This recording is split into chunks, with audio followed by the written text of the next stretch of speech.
Alright, let's do it. Oof, that was quick. Damn, I'm good at this.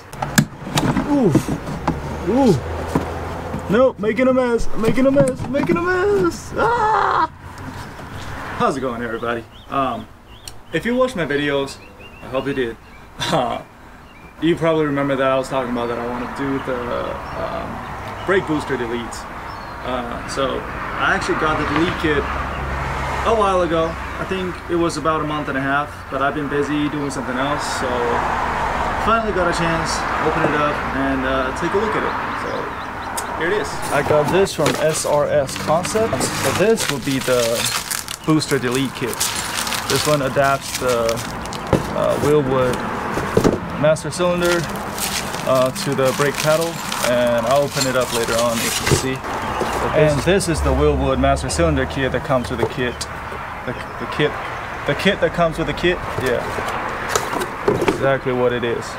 So this would be the brake master cylinder,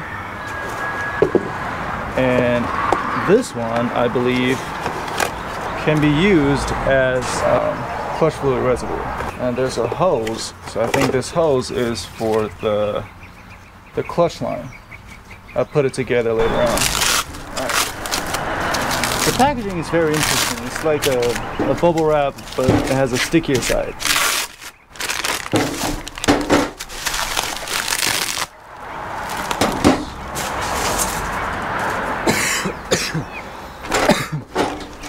No, I'm okay. I don't have COVID-19. Relax. So this will be the plate that adapts the brake master cylinder onto the firewall, like this. So I'm gonna just put it together.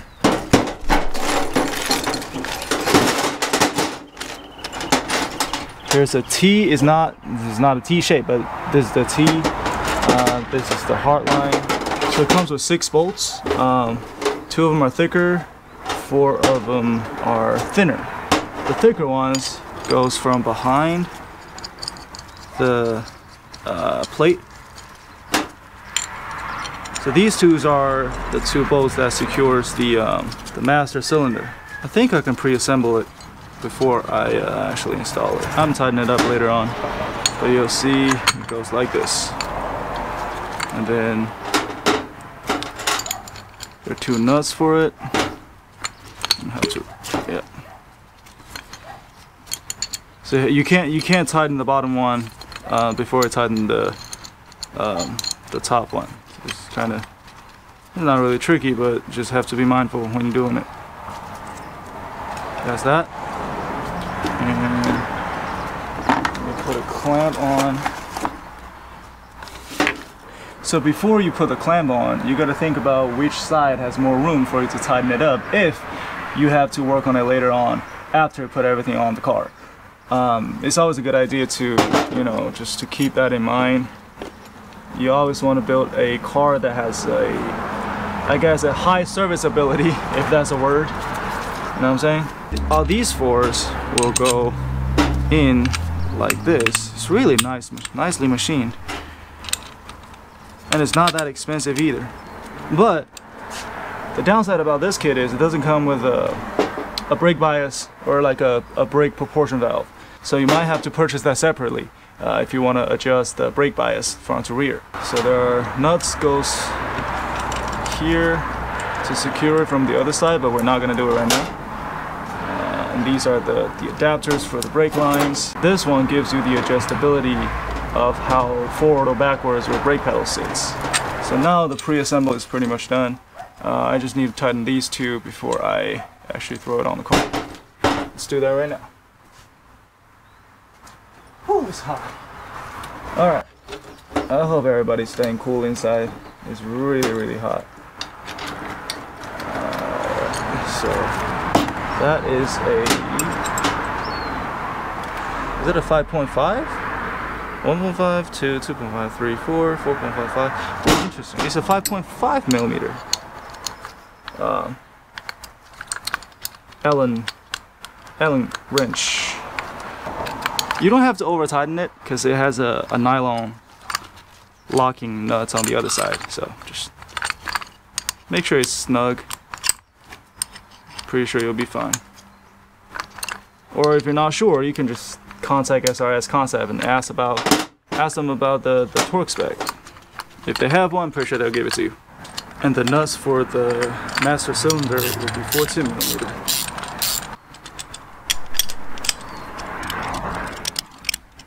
Alright, that should be tight enough. Now just put it on, just in case some dust or other things get into it. Voila! This is the pre-assembled brake booster delete. Now let's move on to the inside of the car and remove the brake booster. Okay, so this is how it looks from the inside. We need to remove, we might not, but I'm gonna remove the brake light sensor, these 4 nuts, 1, 2, 3, 4, and this is what we call a bitch clip. So it's kind of tricky to remove, but I think I can just remove this one by hand. Yep, there it is. You see, it's really an interesting design. You have to pretty much get a flathead screwdriver to pop this open and then slide it out. Anyway, so I'm gonna try to, I don't think it's really easy to remove. I might have to put the camera down. You know what? I'll take that back as well. And it's out. Is it? It is. Look, it's already out. So it's a pin holding the I guess the fork and the actual pedal together. So you just need to push the pin from the outside after remove the clip. And then now we're gonna remove the 4 nuts and then drain the brake fluid. Alright, so I ended up using this combination. So it's an impact gun with like a U-joint type thing. I don't know what's the correct name of it. And then a swivel head extension and a short 13mm socket. Because I don't know if you can see, but the one on the top left is kind of tricky. And I had to remove the spring that I guess keeps the tension off the brake, and also like it just came off. Actually, I didn't really remove it on purpose, but as you can see, you know, the brake pedal is moving freely, no play. That's a good sign. It means the bushing on top is fine. Okay, so but from the outside, this is the line that goes to the clutch master. I mean, yeah, the clutch master. These are the 2 lines that go to the ABS pump. So you can see there are letters, 3 different letters on the pump. So it means it has HAVL and what's the other one? I don't know what's the other one, but pretty much one means to the rear and the other 2 means to the front. Since I'm doing the ABS delete as well, so I'm gonna just remove the pump. Well, first of all, I need to drain the fluid and then remove the pump, remove the whole assembly, and it should be easy to figure out which line goes to where, because you can just tell by looking at it.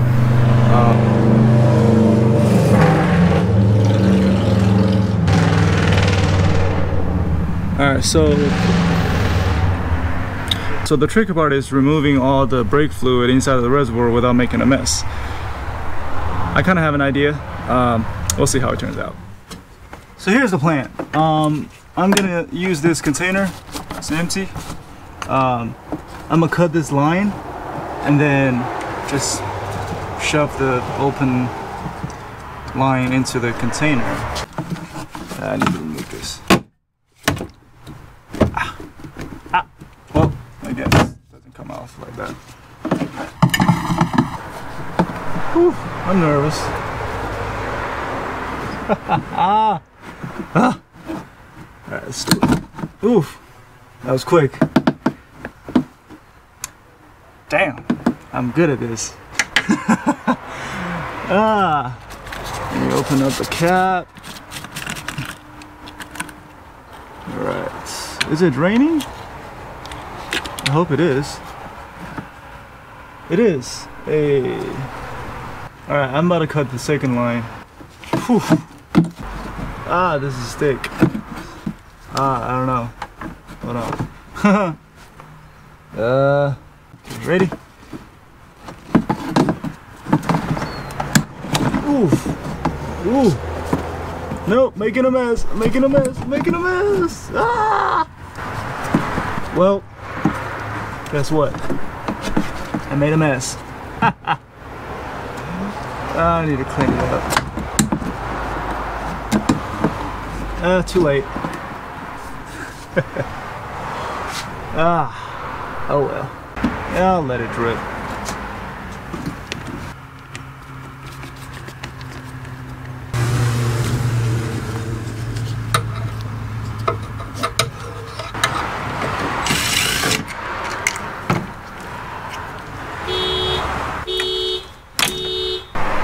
I just removed the chocolate canister real quick. I'm gonna delete it anyway. So the nut that secures the ABS pump is a 13mm nut. Next, I am going to unbolt out of these lines. I believe these are 10mm. No, it's not a 10. Could be a 12. It's 11. Wow. Okay. Is that a 11? It's really, oh man, oh my god, it's really 11.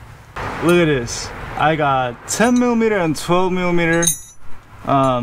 It's the pretty much like brake line wrench. I don't know what's it called. 10, 12, 15, 16, 17, 18. And guess what I don't have? 11, 13, and 14. But I have this regular 11mm. It's not the right way to do it, but I'm not gonna wait for another week just to get back to this, because I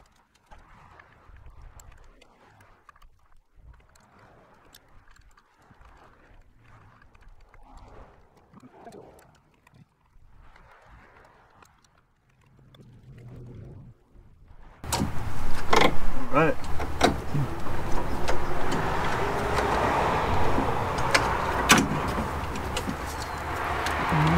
It's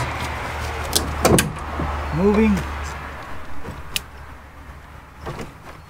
I think it's still better to remove them separately, huh? I'm already here. Ah, there it is. Yeah. Look at that. That's the whole thing. Alright, I'm satisfied. Cool. Alright, let's move on to the next one. Am I even recording? Okay, I'm recording. Am I? Okay, am I? Let's pop it. Can you see? You can't see? But it says 19.6 pounds. Yeah. So now I'm just gonna clean it up roughly. Maybe spray some spray lines and make sure you cover the brake lines, the open lines. But since I'm not doing the plumbing today, this is what I'm gonna use. I got it from Amazon. It's pretty cheap. Or no, I got it from eBay. You find some correct size. No. Yeah, there it is. One. It's really handy. Ah. Unless you drop it. So that keeps it temporarily sealed. So when I wash it, I don't have to worry about, you know, water going everywhere into the line and stuff.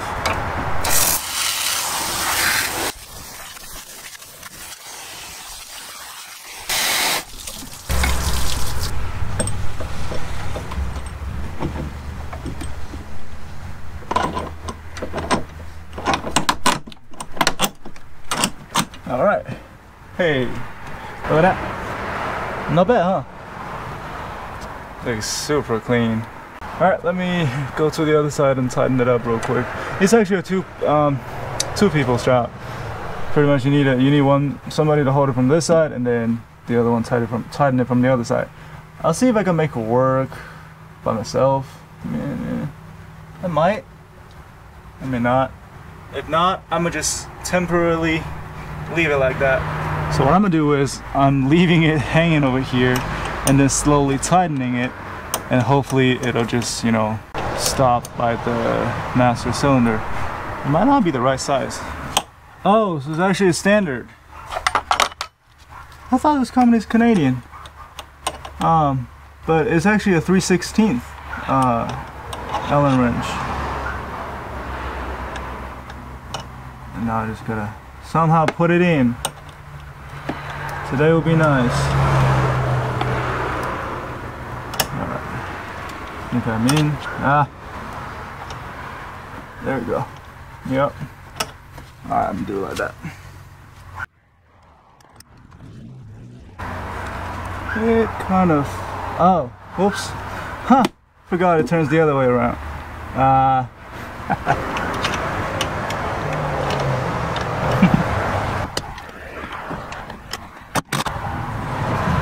Alright, that'll do it.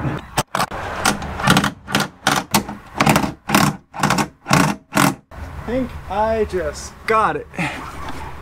Yep. Okay, so for today, it is done. Nothing is connected yet, but next step, I'm gonna get the proportion valve. I already ordered from Chase Base. I think this thing weighs like, I don't know, a pound or two, including the other reservoir.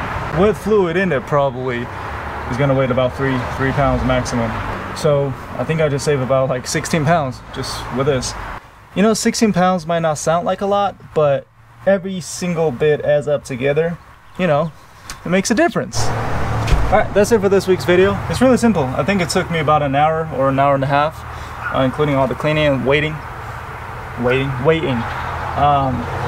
Next week, no, it's not gonna be next week because something else is coming in next week. You can take a guess if you're right, or if you're right, you don't win or nothing. But I enjoy doing that the most next week, and it's gonna make a huge difference overall. Yeah. That's it for today. Thanks for watching. Like, comment, subscribe, whatever you want to do. Peace.